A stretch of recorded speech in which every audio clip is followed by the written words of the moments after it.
तो क्या मस्कट वार्ता बेनतीजा होते ही ईरान में खामनेई का तख्ता पलट हो जाएगा? हालांकि मस्कट वार्ता जिस नोट पे हुई है उसमें तो ईरान अच्छा कह रहा है, लेकिन अगर ऐसा हुआ तो खामनेई के बाद ईरान की गद्दी पर कौन बैठेगा? क्या वॉशिंगटन में नए शासक का ब्लूप्रिंट तैयार हो रहा है?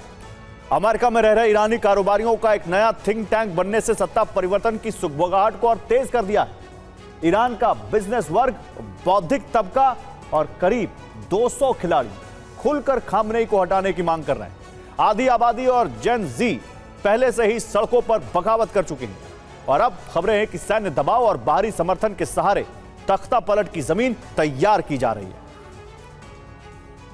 खामनेई एक बार इस शांति वार्ता की जगह बदल चुके हैं। ट्रंप एक बार इस परमाणु वार्ता में शामिल होने से ही इनकार कर चुके हैं। फिर भी अरब के 9 देशों के दबाव में ये बातचीत हो रही है। अमेरिकी राष्ट्रपति ट्रंप के दामाद जेरेड कुशनर ईरानी मूल के अमेरिकी बिजनेस लीडर्स का एक समूह तैयार कर रहे हैं। व्यापारियों का ये समूह उस स्थिति के लिए सलाह देगा जब इस्लामिक रिपब्लिक की सत्ता कमजोर हो या गिर जाए। अमेरिका में रह रहे ईरानी कारोबारी, निवेशक और टेक इंडस्ट्री से जुड़े लोग संभावित ट्रांजिशन प्लान पर चर्चा कर रहे हैं। अमेरिका ने खामनेई के तख्ता पलट के लिए एक और मोर्चा खोल दिया है। फ्लोरिडा के मारे लागो में ईरानी विपक्षी नेताओं की बैठक बुलाई जा रही है। यानी बातचीत सिर्फ परमाणु कार्यक्रम पर नहीं, सत्ता परिवर्तन के विकल्पों पर भी हो रही है। तो खामनेई के बाद कौन? इस सवाल का जवाब अब तेहरान से ज्यादा वॉशिंगटन में खोजा जा रहा है। अब स्क्रीन पर एक के बाद एक 5 नाम, 5 चेहरे आपके सामने आएंगे और ईरान की सत्ता का भविष्य देखिए। पहला नाम है निर्वासित क्राउन प्रिंस रेजा पहलवी। सेक्युलर चेहरा, पश्चिम समर्थक, इसलिए ट्रंप की पसंद माने जाते हैं। दूसरे नंबर पर उबर के सीईओ दारा खुसरोशाही, अमेरिका में पले बढ़े और सबसे चर्चित ईरानी अमेरिकी चेहरों में गिने जाते हैं। तीसरा नाम ईबे के संस्थापक पियरे ओमिदियार, ईरानी मूल के सबसे प्रभावशाली उद्यमियों में से एक जो खुलकर लोकतांत्रिक संस्थाओं को फंड करते हैं। चौथे नंबर पर गूगल के शुरुआती बिजनेस लीडर रहे ओमिद कोर्देस्तानी, ट्विटर के पूर्व चेयरमैन और टेक इंडस्ट्री में बड़ा ईरानी अमेरिकी नाम।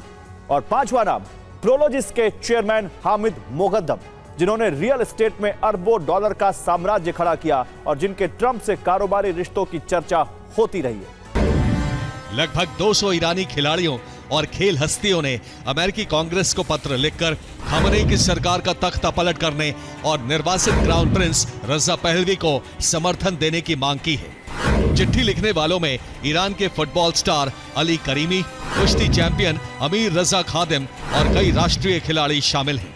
खिलाड़ियों ने इस पत्र में लिखा है कि रजा पहलवी ही वो अकेले शख्स हैं जो ईरान को एकजुट कर सकते हैं और सत्ता परिवर्तन का नेतृत्व कर सकते हैं।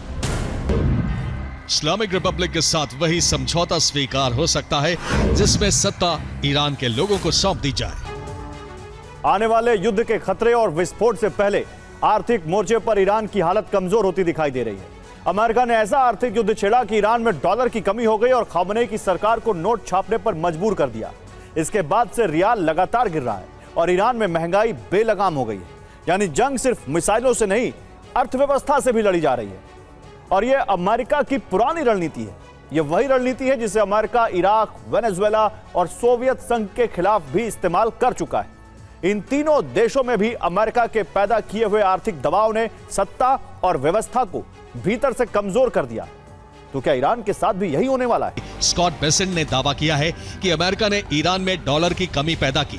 इसके बाद बैंकिंग संकट और मुद्रा गिरावट शुरू हुई, रियाल की कीमत गिरी, महंगाई बढ़ी और हालात इतनी तेजी से बिगड़े कि लोग सड़कों पर उतर आए।